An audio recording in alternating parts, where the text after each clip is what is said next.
Hey guys, welcome back on the channel. Fabrizio Romano here as always to keep you posted on the transfer market. Today guys, as always, keeping you updated on the market, giving you all the very latest, and so we jump into it together. And we start guys with here we go for Arsenal, because I told you a few days ago it's going to be a busy July for Arsenal. It's been quite June. Arsenal are Premier League champions, Champions League fan for everything. Don't forget, let me tell you at the beginning of this video, don't forget that Arsenal and Mikel Arteta are negotiating a new contract. So the contract extension of Mikel Arteta with a new deal, it's going to be a reality in the next months. But at the same time, Arsenal are working to get new players. Leandro Trossard left to join Besiktas for 18 million euros plus 2 in add-ons. And now Christos Tzolis, the name I always gave you, I told you, Trossard out, Tzolis in. Tzolis is a new Arsenal player, and it's a here we go. Agreement done on a 40 million euros deal. This is the transfer fee that Arsenal will pay to Club Bruges. Basically, there was almost no negotiation because the asking price was always 40.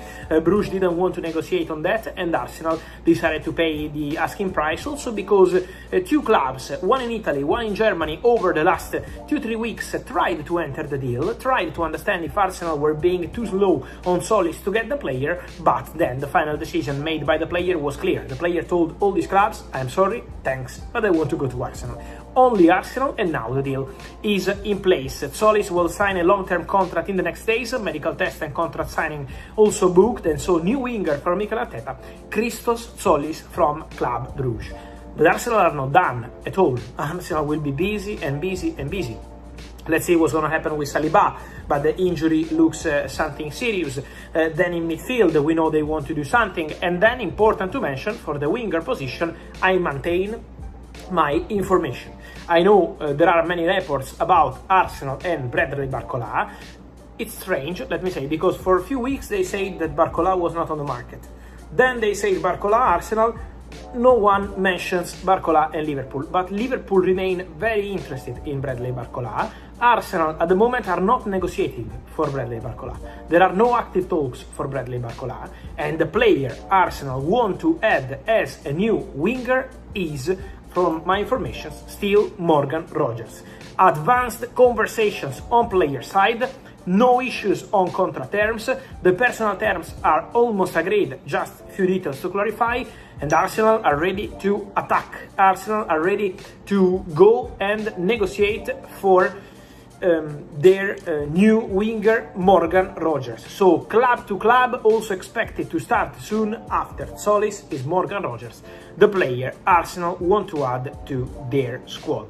On Bradley Barcola, as I told you in the last video, now the workup is over. From next week Barcola will meet with his agents. His agents will speak to Paris Saint-Germain, but Barcola is not negotiating a new deal at PSG, and his exit is possible in case of big proposal. Has to be a big proposal. So exit possible, yes, but exit guaranteed only if a club arrives with big money.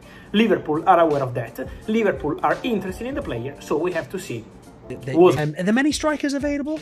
I mean, not really. There's never any strikers available, Pete. It's the hardest position to recruit in. Has been mentioned a bit. I mean, he is available, yeah. But he's been available for 2 years. Juventus have been desperate to shift him because of his astronomical wages. But yeah, honestly, the market there looks pretty poor. That's what I think when you look at the big next rumour for Spurs looks like Junior Krupi, right? That's been mentioned a few times. Price being floated at £80 million in the rumours, and for once I'm kind of like, okay, because that is a genuinely very scarce market. Forwards cost loads of money and he's a real talent. So yeah, unfortunately, if you're looking to purchase a striker of noted quality, I think you're either paying 200 grand a week for a Dusan Vlahovic, or you're putting 80 million on the table for someone like Krupi. Well, if you're bringing up Krupi, the latest I heard Krupi was literally, a Tottenham interested, and the answer back I got from a source was, who isn't interested in him? Yeah, exactly. He's that highly regarded. There are many that feel that he could be PSG bound. Yeah. And speaking to our colleague Mark McAdam, he's a big believer in Billy Foley wanting to give Marco Rose, the new Bournemouth manager, as many players still at the club as possible. So it's been mentioned a lot of times to me about him, but it sounds like that would hit over 100 million, given what Bournemouth said. But look, let's just wait and see. Well, look. While we're talking about Spurs, I still want to talk about Aston Villa as well. But let's finish on these two clubs really.